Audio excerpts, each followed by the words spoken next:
जी sir, अगर आप यहाँ पर ध्यान देंगे तो एक्टिव जो क्लिपर सर्किट है हमारे पास, राइट, तो इसमें अगर आप ध्यान से देखिएगा तो V जब आपका V रेफरेंस से ज्यादा है तो डायोड कैसा है आपके पास बेसिकली, तो रिवर्स बायस्ड है, क्योंकि जो एन साइड का पोटेंशियल है वो आप देखिएगा तो पी साइड के पोटेंशियल से ज्यादा है। तो रिवर्स बायस में हम लोग बेसिकली, क्योंकि यहाँ पर डायोड को मान रखा है हम लोगों ने आइडियल, तो ओपन सर्किट की तरह वो बिहेव करेगा। IP बराबर 0, IM बराबर 0 होता है, तो V0 बराबर, अगर आप ध्यान मतलब दीजिएगा तो इसमें तो कोई करंट जाएगा नहीं, और ये आपका सर्किट ओपन है, तो मतलब कि इसमें आपके पास बेसिकली कोई भी करंट नहीं है, तो V0 बराबर क्या आ जाएगा, तो V रेफरेंस। और जब V आपका V रेफरेंस से छोटा है तो डायोड आपका फॉरवर्ड बायस की तरह बिहेव करेगा, और चूंकि डायोड आपका आइडियल है तो VD बराबर 0 है, मतलब शॉर्ट सर्किट की तरह वो बिहेव करेगा, तो V0 आपका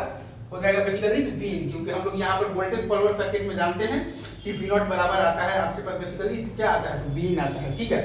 क्योंकि आप जब निकालिएगा ना यहाँ पर V0 बराबर AVD जब आप लगाएंगे, राइट, A टाइम्स VD जब आप लगाइएगा, ठीक है, मतलब V0 बराबर आप लिखिएगा A टाइम्स और VD आपके पास आ जाएगा VI माइनस आ जाएगा आपके पास बेसिकली, तो क्या आ जाएगा आपके पास बेसिकली, तो V0, तो V0 बाई VI आप निकालिएगा तो आ जाएगा आपके पास बेसिकली A बाई आ जाएगा तो 1 प्लस A। तो अब आप जब लिमिट आप लीजिएगा बेसिकली A, चूंकि आपका यहाँ पर बेसिकली इन्फिनिटी होता है ओपन लूप गेन, क्योंकि आपका जो ओप एम्प है वो कैसा ओप एम्प है बेसिकली, आइडियल ओप एम्प है, तो limit A tends to infinity A by 1 plus A का वैल्यू आता है आपके पास बेसिकली 1 के बराबर आता है बस।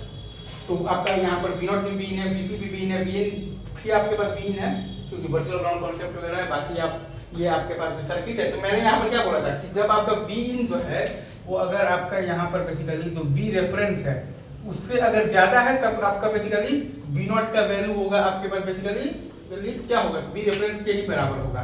लेकिन अगर आपका Vin जो है वो अगर आपका V रेफरेंस से छोटा है तब आपका जो V0 का वैल्यू होगा वो आपका बेसिकली तो Vin के बराबर होगा, राइट। मैंने यहाँ पर ये कहा है कि आपका जब V0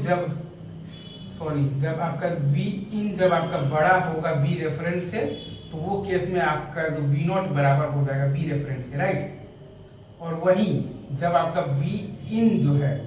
वो अगर आपका छोटा होगा V रेफरेंस से, राइट, तो वो केस में अगर आप ध्यान दीजिएगा तो V0 बराबर आपके पास आ जाएगा Vin ही आ जाएगा। और यही मानते हुए ये हम लोगों ने V0 वर्सेस T का ग्राफ बना दिया, राइट। चलिए सर आगे बढ़ते हैं।